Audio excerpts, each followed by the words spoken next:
milieu rural, on réclame du transport.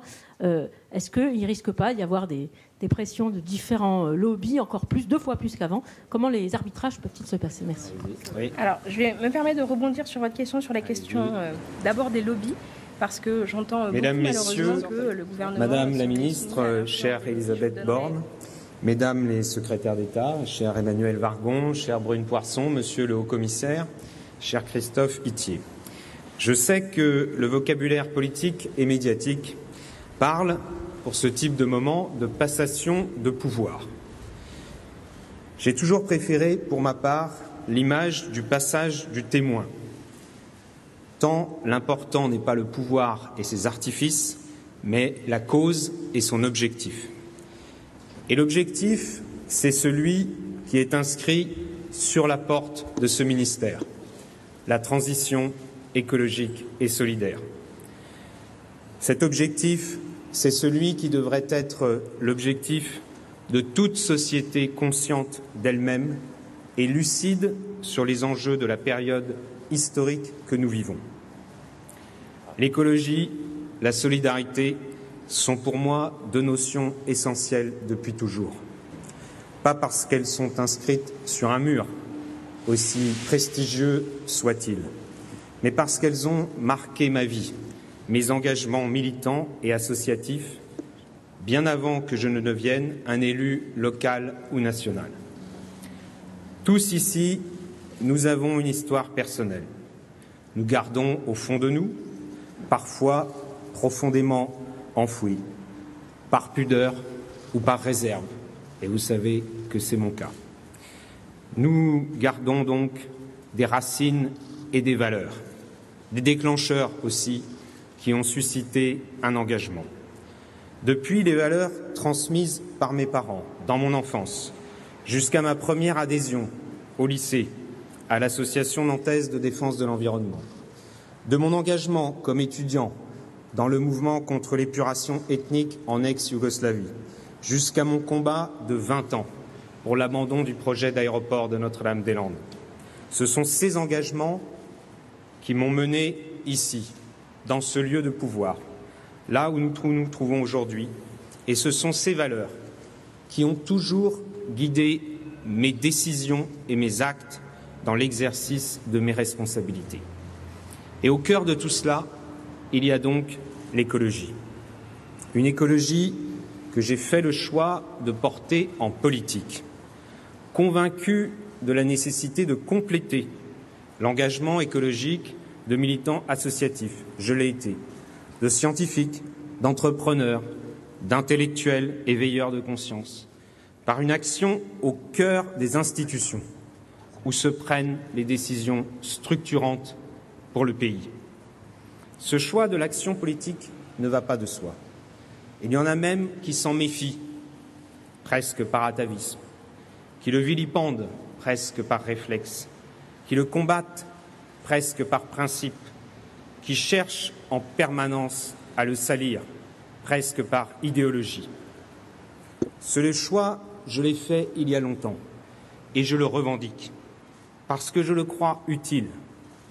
Et je crois qu'aucune maladresse commise, aucune erreur regrettée et payée au prix le plus élevé et le plus cruel ne peut venir effacer les actes posés, les avancées réalisées, les moyens dégagés pour mener concrètement une politique de progrès écologique. Et croyez-moi, ici, dans ce ministère, la bataille des moyens est une bataille de tous les instants. Une vie d'engagement ne se résume pas à quelques images. Elle se juge aux actions et aux réalisations. Et ici, ensemble, avec toi, Madame la Ministre, chère Elisabeth, avec vous, Emmanuel et Brune, secrétaire d'État à mes côtés, avec toi, Christophe, haut-commissaire à l'économie sociale et solidaire, avec des collaborateurs dont je veux saluer la qualité et la loyauté, avec le personnel du ministère, avec une majorité parlementaire mobilisée, avec des associations exigeantes et critiques. Oui, toujours exigeantes et critiques. Avec des entreprises qui cherchent et c'est normal, à préserver leurs intérêts, mais qui peuvent aussi être prêtes à s'engager concrètement, à se transformer pour l'écologie, avec des partenaires sociaux soucieux de ménager des transitions progressives et qui trouvent souvent qu'elles sont trop rapides, avec le soutien du Président de la République et du Premier ministre. Oui, ici, nous avons agi. J'ai engagé la fermeture irréversible des 4 dernières centrales à charbon et cela sera effectif d'ici 2022. La décision avait été annoncée, mais il fallait la mettre en œuvre, ce qui est souvent autrement plus difficile. J'ai mis en œuvre la fermeture de la centrale nucléaire de Fessenheim, fermeture longtemps promise, jamais mise en œuvre. Je l'ai fait et ce sera effectif dès l'été prochain. Jamais un gouvernement français n'avait fermé une centrale nucléaire en activité. C'est un choix politique fort que nous avons mis en œuvre. Nous avons inscrit dans la loi l'objectif de la neutralité carbone en 2050, 0 émission de gaz à effet de serre. La France est l'un des premiers pays d'Europe à le faire. Nous avons mis en place des moyens inédits pour accompagner les Français dans cette transition écologique, en faire des acteurs, les premiers acteurs de la transformation écologique, avec des gestes aussi concrets que essentiels que sont par exemple l'aide au changement de voiture ou l'aide au changement de système de chauffage. J'ai convaincu le Président de la République de créer pour la première fois une assemblée de 150 citoyens tirés au sort. Je sais que par la volonté du Président de la République, le processus est lancé et là aussi, il est irréversible. Avec lui, nous avons dû batailler face aux forces de l'inertie. Et Dieu sait si elles sont nombreuses chaque fois que l'on veut innover. Elles sont nombreuses dans la société souvent, mais plus encore dans l'appareil d'État et dans les institutions politiques. Je pourrais allonger la liste des réalisations, des actions menées pendant ces 10 mois, mais le temps n'est pas encore venu de faire le bilan. Oui, tout cela, c'est de l'écologie en action. Cette écologie de l'action passe forcément par la politique. L'écologie politique, il y a 1000 manières de s'y engager. Et les parcours des ministres qui se sont succédés ici, avant moi, ou qui ont travaillé à mes côtés, ces parcours en témoignent. Issus de la société civile, parfois, issus du monde politique, du Parlement, avec une légitimité démocratique, c'est mon cas, issus de grands corps de l'État, issus aussi du monde de l'entreprise. C'est critiqué, mais je l'ai toujours assumé, notamment à mes côtés. Et je vous le dis, mesdames et messieurs, et à toi, chère Elisabeth Borne, dans la sincérité et l'émotion, parce que je crois que le moment appelle et l'une et l'autre. Vous passez le témoin, et pour moi, un double soulagement. Un soulagement politique d'abord, parce que je sais votre compétence, je sais votre engagement, votre sens de l'État, votre détermination, et c'est sans doute ce qui est le plus important, votre détermination à conduire les transformations écologiques contre toutes les inerties économiques, sociales, mais aussi politiques. Je disais que le soulagement était double. Il est aussi un soulagement plus personnel.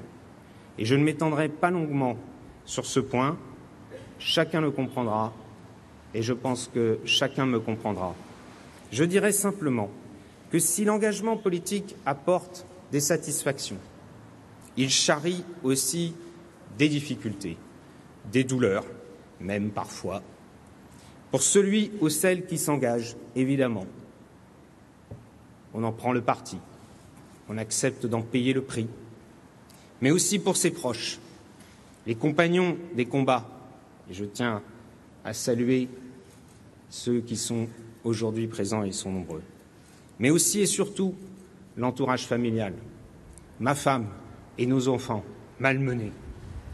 Il y a 10 mois, lorsque j'ai accepté de répondre à la demande du président de la République d'accepter de prendre la tête de ce ministère de la transition écologique et solidaire, je savais que c'était un défi. Je savais que je ne faisais pas le choix de la facilité. Je l'ai fait par esprit de responsabilité. Hier, en prenant ma décision personnelle, difficile, que j'ai présentée au Premier ministre, j'ai fait passer l'intérêt collectif avant mon intérêt personnel. Il y a 1000 façons de venir à l'écologie politique. Il y a 1000 façons de servir la cause écologique. Et je l'ai mesuré depuis 20 ans dans toutes les responsabilités que j'ai exercées. En tant qu'élu local, d'abord, en tant que parlementaire national ou en tant que ministre. Pour avancer, pour gagner des combats, pour se concrétiser, l'écologie a besoin d'acteurs dans toutes les sphères de la vie publique, de la vie sociale, de la vie économique. Des citoyens engagés qui saisissent les moyens qui leur sont donnés. Des associations, des organisations non gouvernementales, les ONG comme on dit, qui éveillent les consciences, qui pèsent aussi sur les décisions, qui sont parfois des partenaires de l'action publique, mais aussi des décideurs économiques qui rendent la transformation écologique réelle dans les entreprises. Il y a d'autres façons de servir l'écologie que l'exercice des responsabilités politiques. Et fort de mon expérience accumulée, c'est aussi à cela que je consacrerai mon énergie demain. Bonne chance à vous, d'abord à toi, Elisabeth, à Emmanuel, à Brune, à Christophe. Bonne route à vous toutes et à vous tous. Mesdames et messieurs, nous nous retrouverons pour l'écologie, pour la République, pour la France. Merci.